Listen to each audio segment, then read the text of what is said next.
You're listening to audio from University Baptist Church in Beaver Creek, Ohio. Our mission is to make wholehearted followers of Jesus Christ who know him and make him known. Please enjoy this podcast and visit us at ubcbeavercreek.com for more information. Welcome into the UBC Talking Points podcast. Our purpose is to help people become wholehearted followers of Jesus Christ who know him and make him known through ministry and theology conversations. I'm your host, Bryson Jackson. Today I am hanging out with the children's ministry UBC crew that is already off to a great start of conversation before we started. Very mature, as you can imagine, with Bobbie Schell, Kelsey Dobney, and Spencer.Reynolds. What's up, guys? Hey, Bryson. How's it going? Now that you have fulfilled your lifelong dream of hopping on a podcast, what's next on the bucket list, you know? You know, I think it would be going to Kings Island, and I have no idea. I can't come up with anything. You could go with the student ministry this week, right? Yeah. I'll jump in. Skydiving after this. So let's hit some introductions. So for people who don't know who you are, tell me your full name and then your role at UBC right now. And then since we're talking children's ministry, favorite color, which is super important. Right? Oh, yeah. Okay, listen, since I'm the oldest, and that means I have the longest bio to go through. So Kentucky blue is the best color. Wait, that's your name? Oh, yeah. Hi. Hi, friends. Hey, Kentucky Blue. Hi, Kentucky Blue. How are you? Can you call her Kentucky Blue for the rest of the show? Yes. Let's do it. Go Cats. My name is Bobbie Schell, and I have the privilege of being the director of children's ministry here at UBC. I have been here for a beautiful 10 years, and I obviously love the Kentucky Wildcats, but that is because that is where I graduated from back in 2000. I got my degree in family studies from the University of Kentucky. Then I had the privilege of following the Lord's, being obedient to the Lord by going to seminary at Golden Gate Baptist Theological Seminary, where I graduated with my Master's of Divinity. And my husband and I started our family. We have 3 beautiful kids. I have a 20-year-old named Emma, a 19-year-old named Kate, and a 16-year-old named James. Nice. And you started serving at UBC in 2015. Yeah. Is that right? Yeah, and my husband's here too. His name is Jason. I didn't say him. Yeah, not Jason Wing, Jason Schell. Jason Schell. The original. Jason Schell was here before Jason Wing. Yeah, he's the OG. OG Jason. All right, cool. Awesome. Spencer. Yeah. What's your name? My name is Spencer.Reynolds. Oh, got him. I graduated from Cedarville University in May of 24 with a biology degree, actually, not a ministry degree. But I'm currently studying at Southern Baptist Theological Seminary to get my Master's of Divinity. My favorite color would have to be blue, not specifically Kentucky blue. Sorry, Bobbie. That's terrible. As long as it's not North Carolina blue. That's fair. Okay. That's fair. I probably like a dark blue, like a navy blue. Okay. It's good color. And currently my role with UBC is as an intern with the children's ministry here, but more so now transitioning to children's ministry team lead at Gospel Heights, our church plant. Spencer and I get to hang out a lot. Rock on, dude. Love it. All right, cool. Kelsey? Yeah, I am Kelsey Dobney. I am married to Braden Dobney. Probably see him around. He helps out with kids a lot. Mr. Kelsey Dobney. Yeah, Mr. Kelsey is what the kids call him. Yeah. I graduated from Cedarville also in December of 2023. So coming up on 2 years of being out of school. I actually did my internship here at UBC. Was that 2 summers ago? Mm-hmm. Yeah, 2 summers ago, and got officially hired in August last year. So just had my 1-year work anniversary. I'm the children's ministry assistant. So yeah, I think that sums it up. And I have a hard time answering the favorite color one because I feel like it changes a lot. I like colors. I think lately I've really been liking sage green or a light terracotta orange. Okay, we're getting way too specific. I know. Whoa. It's very specific, but I feel like it changed a lot. I like orange and green. We'll just say that. Okay. All right. All right, guys. In children's ministry, you guys experience a lot of fun, probably some amounts of trauma at various points as well. So tell me. Did you say drama or trauma? Well, I mean, maybe a little bit of both. Yeah. So what is the funniest thing a child has said to you during your time in ministry? Or maybe we could even just specify like your favorite, the moment that was super funny or something that you can remember serving in children's ministry that you're like, man, that was core memory right there. So, okay, I am in this really deep conversation with a girl about baptism and about salvation and what she believed about what Jesus had done in her life. And why I'm talking to her, she had her little brother there. And, you know, it's an awesome opportunity for discipleship when they have their younger siblings even around to listen to the conversation. But that brother decided to look up at me and say, Miss Bobbie, I don't like the sound of your voice. Awesome. Thanks, buddy. Thanks. Appreciate that. What do you even say to that? Well, I was like, well, how do you want me to sound? And he was like a giraffe. Awesome. Great. So good. Oh my goodness. I'll go next.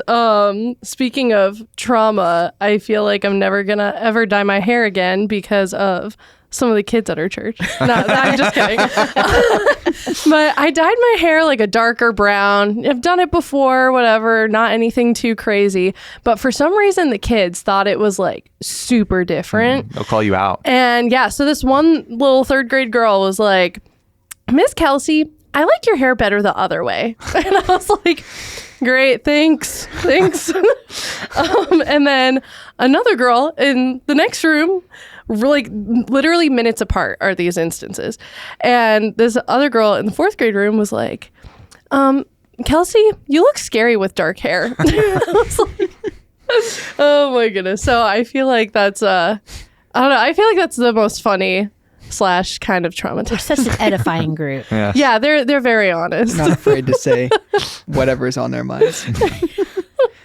Well, for me, we just finished up our U-Kids summer Bible study, talking about the armor of God, which was fantastic. At the end, we got to ask the kids about things they've learned, and they were all sharing, and it was great. But there was one particular lesson that I was teaching on the shoes of the readiness of the gospel of peace. And I'm at the front of the room teaching, and it's kind of getting a little bit serious. I'm exhorting these kids about the truths of the scripture. And sorry, Mom, for what I'm about to say, but one of the kids lets out the loudest fart I have ever heard. And the worst part is I'm in the middle of teaching, so I can't react at all. Like, I have to just like bottle it You gotta up keep moving. and keep moving and teach right through it. And I'm trying not to laugh. Fortunately, and this is props to the kids for their maturity, no kid laughed. Like, the kids did not react, Wow. which was so impressive. It was very But I'm sitting there looking at my teaching partner, and we're just trying to hold it in the whole time. And yeah, that really stuck out right there. You I'm never so know what glad kind I of missed challenges you're going to face in children's ministry.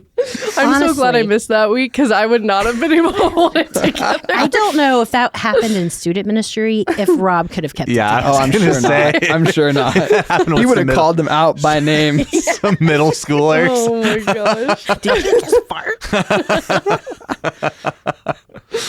Oh, my goodness. man.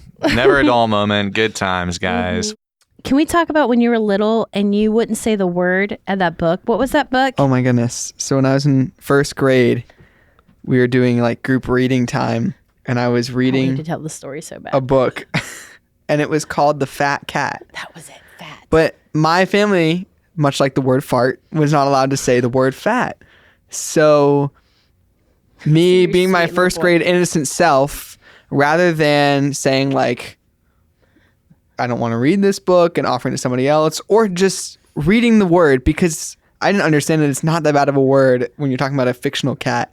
I substituted the word thick every time. Every time I read the word fat. So I'm reading this book, The Thick Cat walking down the street. My cat thing. The thick cat. That's my favorite story. I That- could not remember it. Oh my With a goodness. CK or a CC? This was long before CC thick was even a thing. So I don't even know what CC thick is. It's like, we are recording. Just FYI. Yeah, explain it, Kelsey. I'll pass. Anybody else want to read that back? But it's like, that's what we said. Like, if something was wide or big, like we weren't allowed to say like, that's fat. Like not like not even like so funny. Not even like what? PHAT fat? No, nothing. Like literally, not even a fictional cat. Like it was so burned into my mind that is a word we don't say. It's so That's funny. So Bryson and I have talked. I still have a hard time saying words that my mom didn't allow me to say, to the point where I will use the words that That's funny. we Flatulence. use, like flatulence or tinkle. Tinkle? I have to go tinkle. There was one kid. No poop, no pee, no fart, no butt, no fat. Yeah. Yeah. Oh my gosh.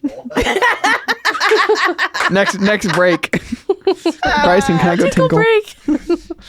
There was a kid a couple weeks ago, I think it was like 2 Sundays ago, we sang God So Loved, and there's a part that goes, the power of hell forever defeated, and he comes up to me, or no, I'm like walking down the aisle or whatever, and he's like, that song has a bad word in it.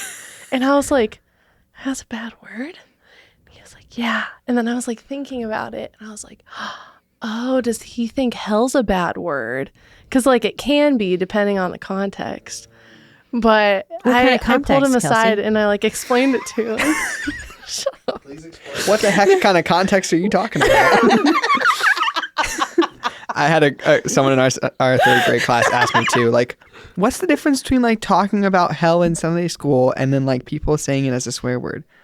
That's a good question. It is a good question. Because I didn't understand that either. Like when I was younger, we were singing that song like Imagine, and it's like no hell below us. But safe. And I didn't want to say it. So my voice teacher made another kid sing it because I didn't want to. You know, say it. I didn't want to say That's it. how. Seriously, It is a good question. That's a good question, but it's a good example of kids feeling safe. True. Well, I've got a few questions here, but honestly, just thinking about it, I think some definitions might be helpful here as we kick it off. So why don't you tell me what is children's ministry? So let's just start there. So we've got Gospel Kids involvement for Spencer, where we're starting children's ministry. So I'm sure you probably have some ideas about like core convictions there, that you've been thinking through. But like, what is it at its core for our church? What is its purpose? And what all does it entail? Because, right, if everything's children's ministry, nothing is. So what is it in particular? Man, Bryson, like there's so much wrapped up into that question. So like at the core, children's ministry is an opportunity to think about kids and how we can teach the gospel and reach kids for Jesus. I mean, that's the most basic answer. Because like I kind of want to go into the convictions of it, but I don't know if this is the appropriate time to do that. And then go off, Bobbie. Yeah. So just go off. I think one of my favorite things to talk about with kids ministry is you've heard of the 1040 window. And this is kind of some new language I'm adopting into as I talk about kids ministry. Well, it's called the 414 window. Gospel Coalition wrote about it, and some other missionary like child evangelism worldwide. It's the 414. Between the ages of 4 and 14 is the highest likelihood of somebody to respond to the gospel. So when you talk about the 414 window, that's our ministry. Like it's our ministry to reach kids for the gospel. It's where they form, their brains are developing, they're forming their worldviews. And actually there's some research done by Barna, like the Christian worldview is shaped in a child's mind by the age of 14. And so, I mean, we just don't want to miss that window. And so that's what I think about when I think about children's ministry. Okay. Yeah. And piggybacking off of that as well, something that I've really been thinking a lot about recently is that children's ministry is not just childcare. It is a huge ministry. And yes, I mean, even with the littles, we're not necessarily teaching them a lesson, but that's still an opportunity to, from when they're basically born and really little and just like learning how to be a little human, we are able to have the opportunity to show them the love of Christ and be lights for Christ. And yeah, especially like I work more primarily with elementary on Sunday mornings, and those kids know so much. It's crazy. They are so smart. And that's something that actually surprised me. But anyway, I feel like I'm going on a little bunny trail. But yeah, it's so much more than just childcare. We are teaching kids about the gospel. We're teaching them about the Bible and showing them the love of Christ, teaching them how to go out and show the love of Christ to others. And yeah, I mean, we're happy to give the parents their time to go to service and just be able to focus and be poured into while we're also doing that for their kids. We're giving their kids time to come together and learn and grow spiritually and grow friendships and relationships too with other students and with their leaders. And these are our future evangelists. These are our future, they can be little evangelists now, but there are future missionaries. There are future pastors. There are future CEOs. They are truly the future. And that's why it's not childcare, because everything we're representing to them and teaching them is shaping them into the image of Christ. At least that's our prayer. Yeah, we definitely have a partnership in being able to be a part of their spiritual formation when their parents entrust Partnership. Entrust us with that. So yeah, Spencer, we've talked a lot about how children's ministry is a partnership with the parents. So talk to me a little bit about some of your thoughts on that. Yeah, I mean, like Kelsey said, it's a way that we can come alongside parents and not only allow them to participate in other ministries in the church, like the Sunday service, but one very powerful visual representation is that if you've ever seen the ping pong ball demonstration where you get 168 ping pong balls, and it represents the amount of hours that are in a week, and they color one ping pong ball orange, and it's like, this is the 1 hour a week that we get your kids for children's ministry. But we want that to be kind of a launch pad for where the parents can take things that we've taught the kids in their Sunday school class or they've heard in the worship and be a springboard for other discussions throughout the week. We want to provide a foundation that these kids can then go home and continue these conversations. And one thing that Bobbie talks about a lot is that car ride home. How are we preparing the kids on a Sunday morning to be able to have those conversations with their siblings, with their parents, further that conversation around the lunch table or the dinner table, so that this is turning into a comprehensive discipleship that we just get to play a small part of. I think that's really one thing that is missed a lot with children's ministry. This is discipleship. We're forming disciples. And like we talk about with the 9 characteristics of a disciple here at UBC, these kids have the capacity to know Christ relationally, to know him biblically, to worship him. And a lot of people overlook that and they see this as just childcare. But it is really discipleship. The capacity to make him known. They are little evangelists in their school. It's really, it's so exciting when they come back and they talk about sharing the gospel with their friends on the playground. But you hit on, like, we have an average of 40 to 50 hours a week, a year with a kid. Right. With a child. Wow. So it has to be a partnership with our parents. And so, like, when you're thinking of ministry, my passion would be to have our parents be involved in our kids' ministry so that our kids can see the value of the gospel to their parents as they're serving. They can see the passion behind it. And not only that they're not like siloed away from adults, that they can see loving and trusting adults at church. And so. Right. Yeah. And it's interesting because, we've talked, Bobbie, you and I, even just about like worship together Sundays in that, right? It's not just about giving volunteers a break. Yeah, not at all. It's an opportunity for parents to strategically, like, hey, we want your children to see you worship Jesus. We want you to worship as a family. Not just always kind of siloing off all of the age groups, but hey, this is your responsibility as the parents to disciple and train up your children. That is your primary responsibility first, not the church's. And for the church to see our kids and own that and own that discipleship as a church family. That's good. Okay, so in our church, we have, kind of putting aside the multiple campuses here, but at UBC, Beaver Creek, we have U Kids, which is Sunday morning, right?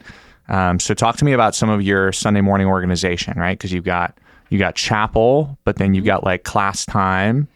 So there's kind of a different way of those things being organized. So what's some of the method there? What are you teaching the children with kind of this purpose in mind? What are some of the things you guys are doing? Yeah, so right now we are going through the Gospel Projects curriculum, taking them through the Bible chronologically. I believe it's a 3-year thing, right? 3 years, yeah. Yeah, so we started it about a year ago. So we got Year 2, yep. Yeah, we're on year 2 now.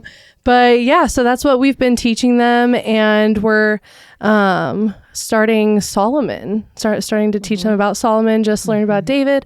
So that's kind of where we're at right now. But as far as the setup goes, so I'll talk about elementary first, because that's where I'm normally at Sunday mornings.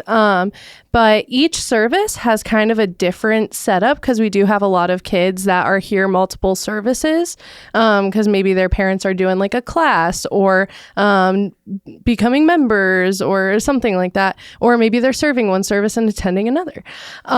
So we have a good variety of service layouts, I guess.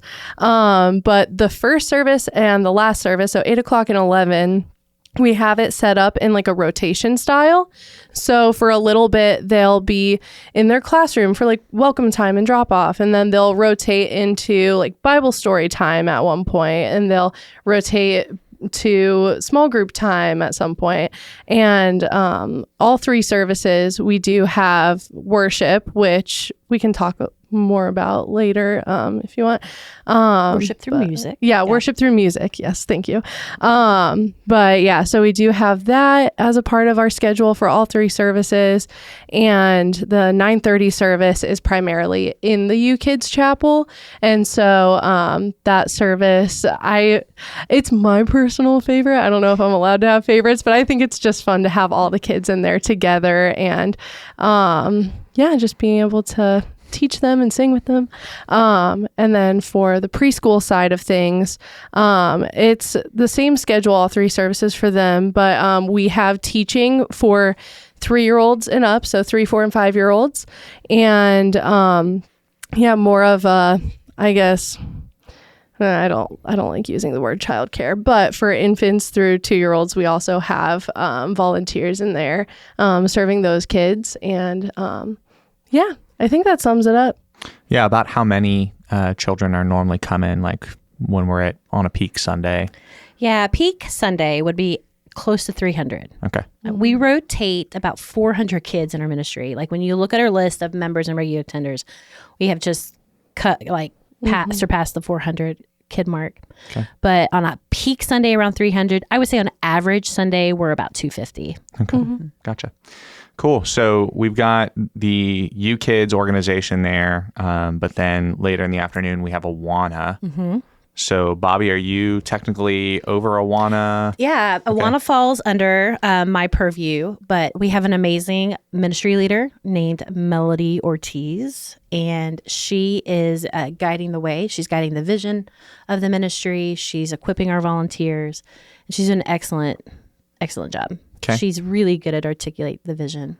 How does, is there any overlap in curriculum or organization with U Kids versus Awana? Are they more separate? How does that work? I would consider it more, I would say it's more separate as far as definitely curriculum. So Awana has a specific curriculum that they go through. They meet on Sundays from 2 to 3:30. It actually starts September 3rd. I think registration just wrapped up. Doesn't mean that you can't email Awana at ubcbeavercreek.com to ask Melody any questions and check the podcast notes. Yeah. Yeah. And then, but it is focused on Bible literacy. Okay. Like Bible memorization. And they have somebody who teaches in the time, and then they everything that they do is trying to emphasize the Bible lessons, the Bible verses that they're memorizing. Okay. And not only just like for rote memory, but like, hey, what is that actually saying? And so you can hear from people in their testimonies all the time the impact that Awana had on them, and that because of the scripture memorization, how God's word does not come back void. And so like they remember those verses from Awana as adults. It just has I still remember Awana verses from when I was in Awana. Yeah, I love it. there was one kid during our first Bible study meeting this summer. I was sharing my testimony, and he would like interrupt me in the middle of my testimony at a bunch of different points, just saying like, "Oh, that reminds me of this verse," and just like spit it out and like know the verse and the reference. And he did that at least like 5 times. It's just so impressive to me how these kids can remember things so well, and the way that like you're saying, like it's not void, like it's God's word is powerful. Awana's goal here is to belong to a caring community of people, to believe God's word, and become lifelong disciples of Jesus. Yeah, really setting that foundation for the children right at the beginning. Yeah, I love the vests. Ownership. Yep, Sparky for life. Oh yeah. I was a Sparky. You look like a Sparky for life. I was a Sparky. I believe it. See it. Spencer with Gospel Kids, obviously, at East, we've been kind of getting things gearing up, but moving up to Huber Heights here in just a few short weeks. What's happening with that right now, and where are we going? Yeah, so we're also going to be running more of a rotation style of class in the morning. And most of that is because we're space limited.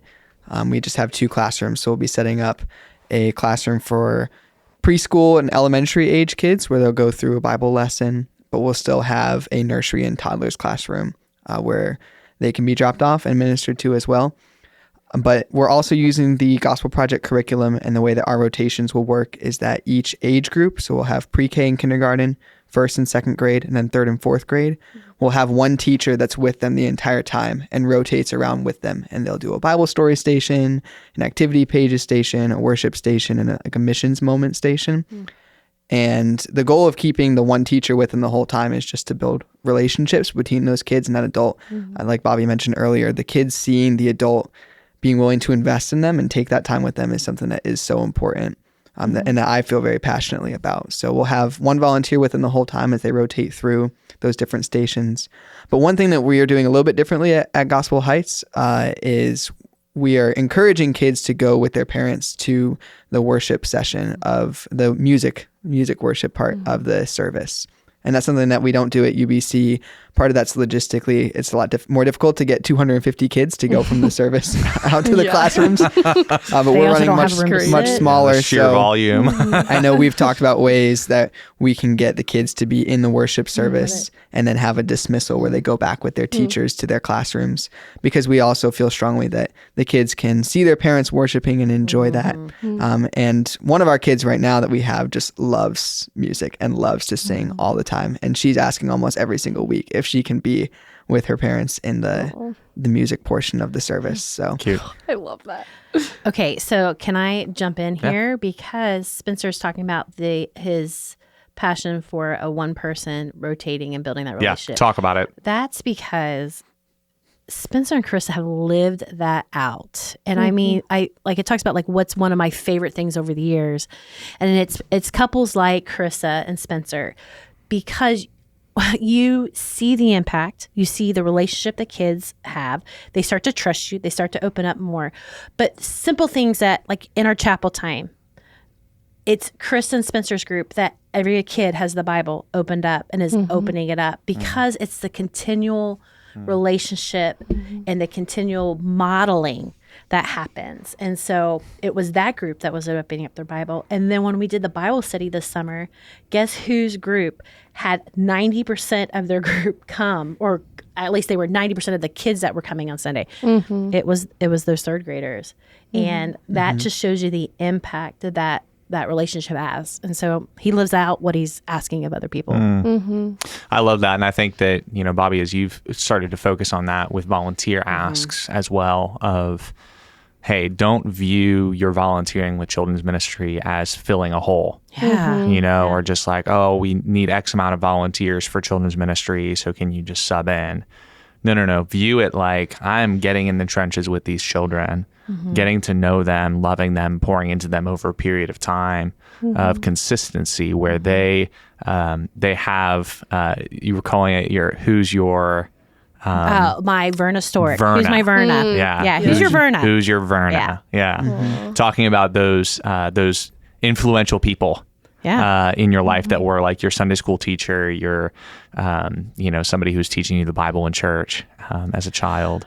Well, and if you stop and think about who are they really going to trust, who's teaching them something? If 60% of the kids come to know the Lord in their 4 to 14 window, they're going to respond to somebody that they trust, right? I mean, respond to, like, they're going to believe somebody that they trust.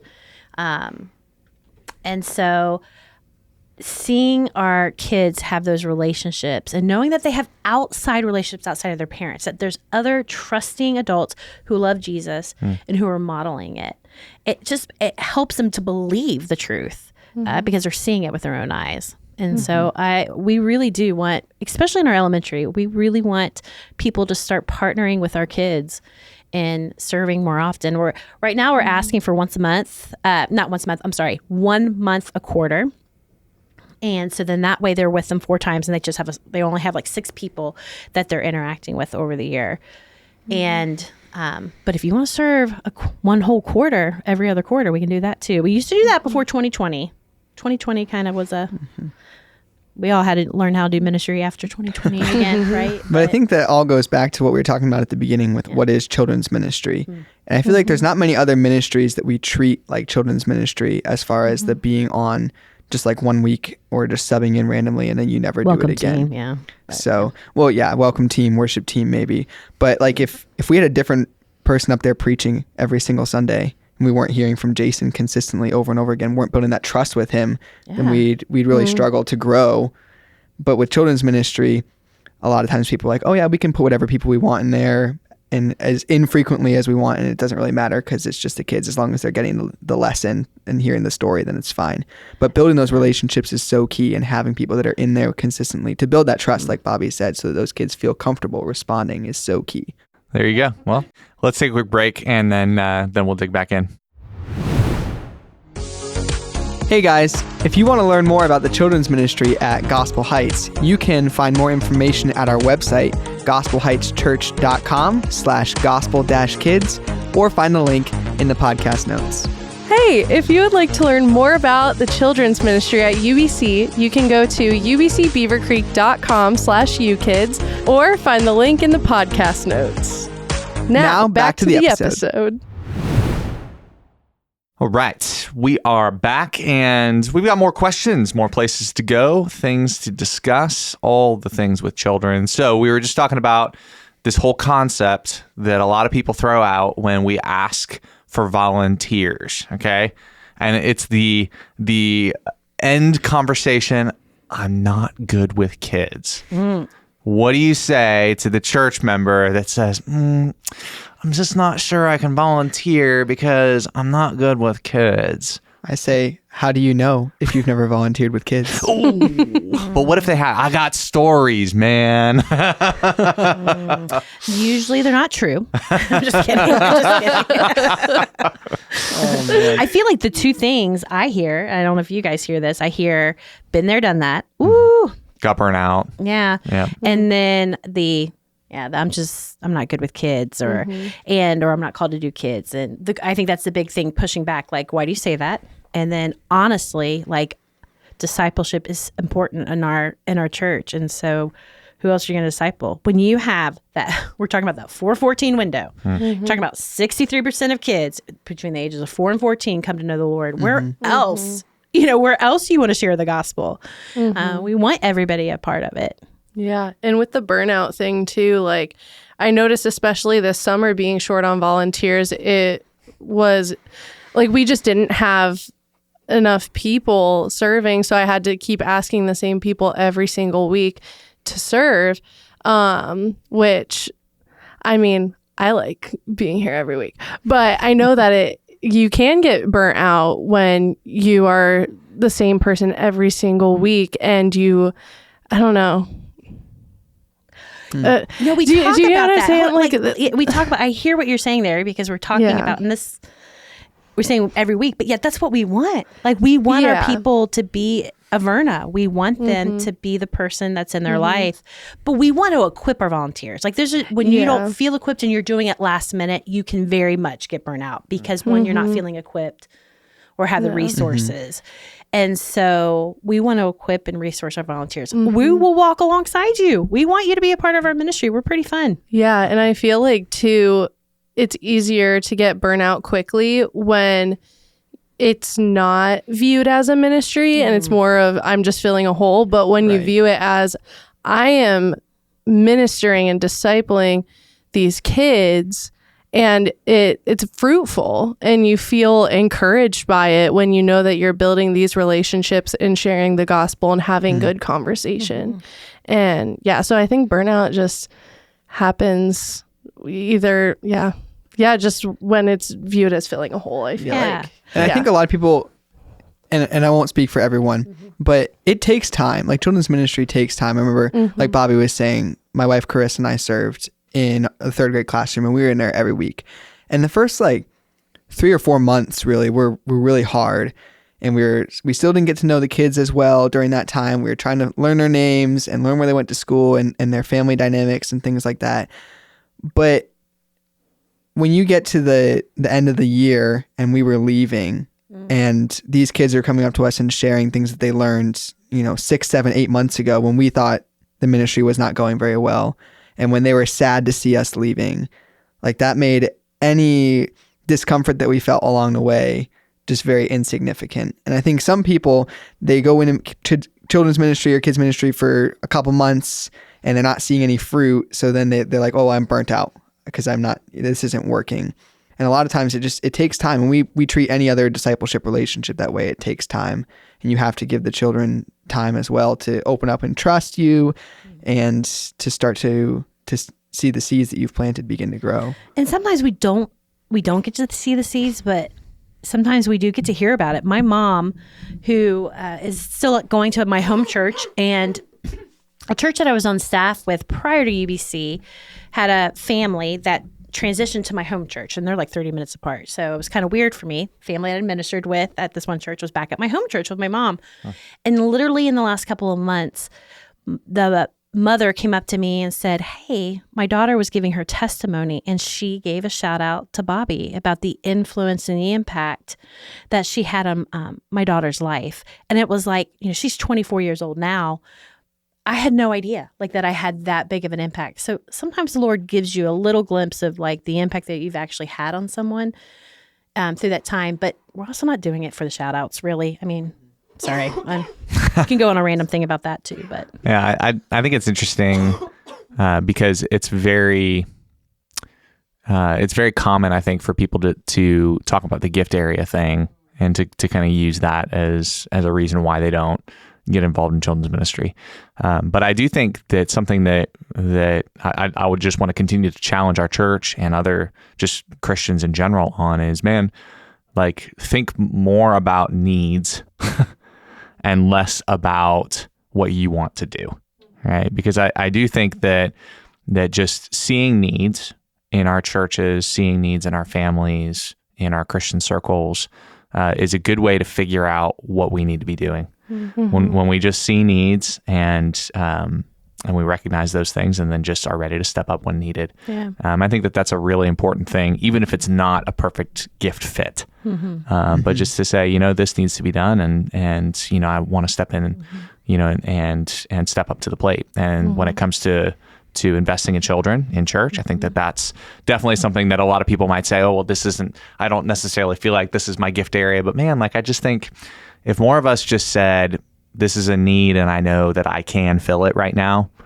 why not? We had a lot of those kinds of conversations with people about church planting.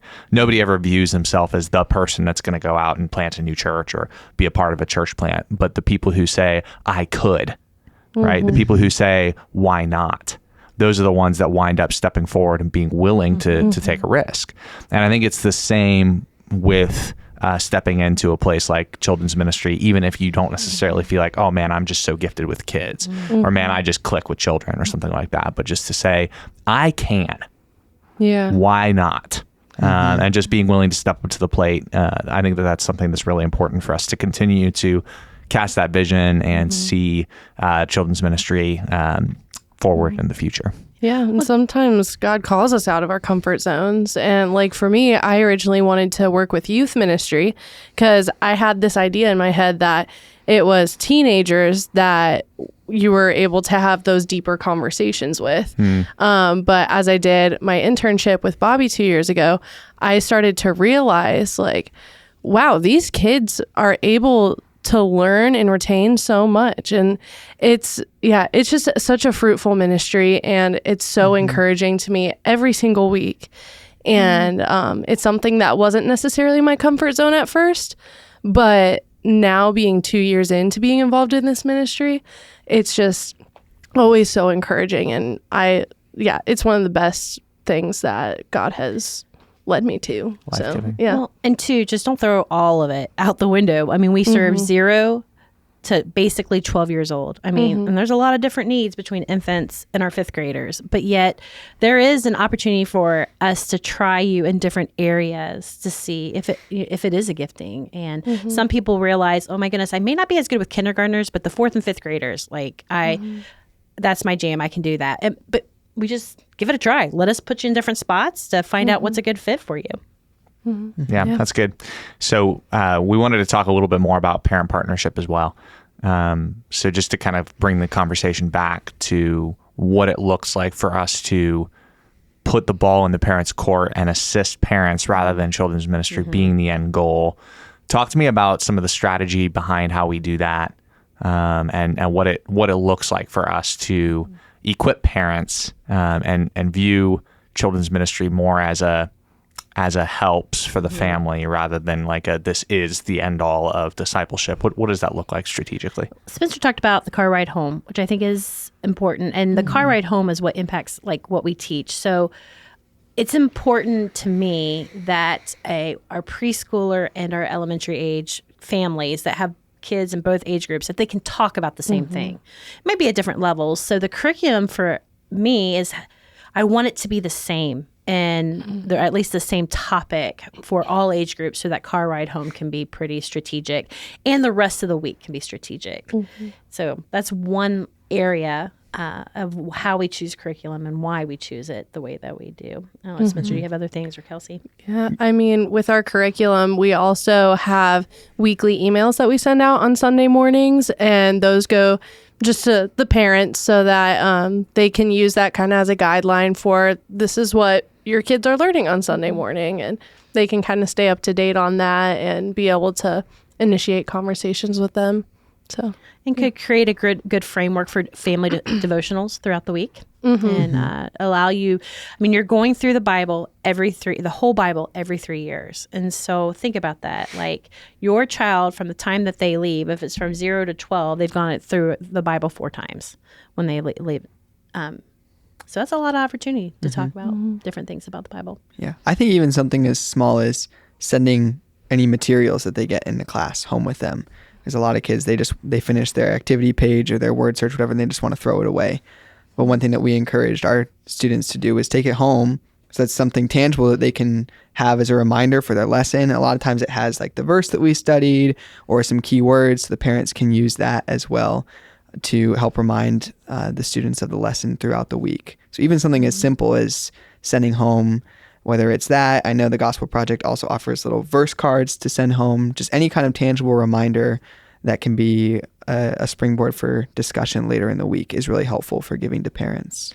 And milestones, celebrating milestones, walking along parents through milestones, when a child gets baptized, walking along the family, resourcing them, celebrating with them, going to kindergarten. That's a big milestone. Going from kindergarten, from elementary school into middle school. That's a milestone. There are tons of things like that we can celebrate and walk alongside parents. And then two, be equipped to be able to help walk alongside them, help answer questions, to provide resources, I think is really important. Even just like the parent commissionings that we do, where the whole church rallies around this family and affirms with the parents that the church is committed to raising up this child in the way that they should go is huge. Just the parents knowing that they're not alone in the ministry to their children is huge. Yeah, I think that it's interesting because we've talked about parent commissioning versus baby dedication. And even in the wording and the way that we set that up, we've set it up because of this philosophy, right? We're entrusting and empowering the parents to be the number one leaders and disciple makers, an example of Christ-likeness in the home. And that is where that's ground zero for the discipleship process. And so just anything that we do to strategically be continuing to empower and lead parents in that's the goal. So yeah, we've previously done like trainings on how to use the curriculum at home. I think that's something, I think it's been like 2 years since we've done that. And so bringing that back just to equip the parents on knowing how to use the resources is important. That's good. So, Kelsey, most churches, are used to having like a music ministry for adults with worship and things like that. You're leading a lot of our children in music and worship right now in chapel. So what's the heart behind that and having a specific time for music? What does that look like on a Sunday? Yeah. So before we had been doing worship music through videos with the kids, which were good. They were good songs. They were provided through our curriculum. But Bobbie and I were talking about wanting to start a worship team for the kids where they can be engaged in just singing praises to the Lord together. And just being able to experience that, because like when we have our worship together Sundays, they get to experience that with their parents. But we wanted them to have their own time of singing worship and praises to God with each other. And actually it started with Spencer and I. Spencer played guitar and I'd sing, or we'd both sing. And we just picked songs that we liked from when we were kids and we thought the kids would like. And it has now grown into, we have 4 different teams for each Sunday of the month. And yeah, we get to just lead the kids and get them engaged in worship and just worshiping the Lord with each other. I think the kids should probably teach some of the adults how to worship personally. Seriously. Oh my goodness. There's one little boy at 8:00 that just, it makes my whole Sunday seeing him worship. He is just the cutest thing. And we've had adults come in and stand in the back and leave and then comment afterwards about how encouraging it's been for them to see the kids singing and doing the motions and worshiping. Yeah. And it also gives great opportunities, not only for adults to lead the kids, but also for the kids to lead each other. Because now we have some middle schoolers that are singing, playing instruments. And also we have 4th through 6th grade kids leading hand motions for all the kids. And so the hand motions really get the kids engaged in the worship. And it's just a great opportunity to have the kids leading, the older kids leading the younger kids, and even their friends, just getting them engaged in that kind of way is really, really cool. But yeah, it's awesome how the Lord has grown it. So I think that started about a year ago. Yeah, I would say a year ago. Yeah. That's when we had the opportunity. Prior to, we didn't really have the space to be able to do it. And so the renovation is what really helped.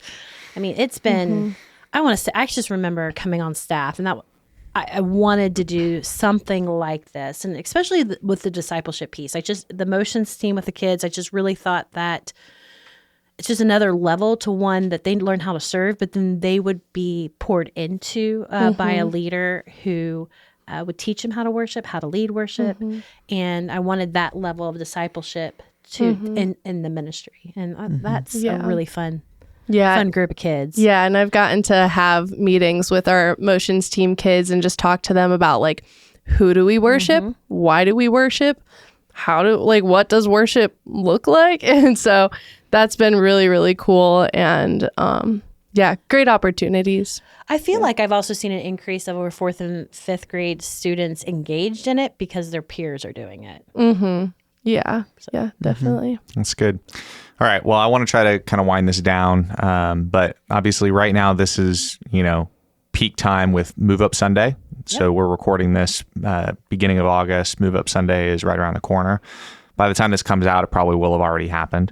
So you got a lot of transition, right now. A lot of kids going into new classrooms, things like that. So I guess just tell me this, like if you either have a newer family or somebody that's listening to this that is still trying to kind of learn how things are done, what are some encouragements that you would give to them about getting their children plugged in, and what are some things that you would leave them with as we wrap it up here?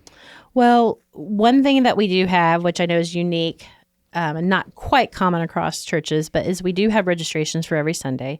And that is honestly because of a space. We want to make sure we provide an opportunity for safe engagement for your child. And so we pre-register. It also gives you the opportunity, like, oh gosh, there seems like there's a lot of kids at the 9:30, but there seems to be maybe 11 or 8 o'clock would be a better choice for our family. So it allows families to choose that because you can see how many openings are for registration. And so registering, but as they're going, this week is when elementary moves up. So those new kindergartners, but they're so cute. I can't wait to have them in our ministry and the elementary side of things. And our fifth graders, we're hugging them, going and passing them on to Rob and Jamie in the student ministry, and excited to see their engagement where they will have an opportunity to come back and serve in the kids ministry. But so pre-register, just know that the class that you register your child for is the grade that they're in for the 25-26 school year. And then our preschool students stay in their age group. So when they're 3 and they turn 4, that's when they move. They don't do any kind of movement over the next few weeks. They just go according to their age for our preschool and under. Okay, got it. And then also, right, we didn't get a chance to really talk a lot about this, but we also have the U Buddies ministry. So just really quickly, like in a few words, like what is the goal of that? How does that equip parents with that kind of circumstance? So we have some parents who have not been able to attend worship because they have children who really can't function in a typical classroom and that they need some one-on-one attention. And so our U Buddies is an opportunity where we provide their child a buddy, whether they need to stay in our sensory room separate from other people, or they just need a buddy with them in their child's classroom. And that person focuses on that child and their development and on their needs and provides support for them, while the parents can be engaged in either in serving in ministry or attending worship. But we have met a couple families. I would say that I know there's 2 families that had not attended worship the first 5 years of their child's life. Wow. And then the U Buddies has allowed them to actually go to worship together. Wow, that's huge. Yeah. All right. Well, this has been fantastic. Thank you guys so much for being on here and being a part of this conversation. I think it's been very educational and helpful. And man, please consider, you, the listener, how the Lord might use you to make him known in your home, community, in the world. As we've talked about children's ministry, maybe he would lead you to further partner with children's ministry through our church. And so I know that this team would be jazzed to see more of us stepping up to see our children grow in becoming wholehearted followers of Jesus Christ who know him and make him known. We'll see you next time on another episode of Talking Points.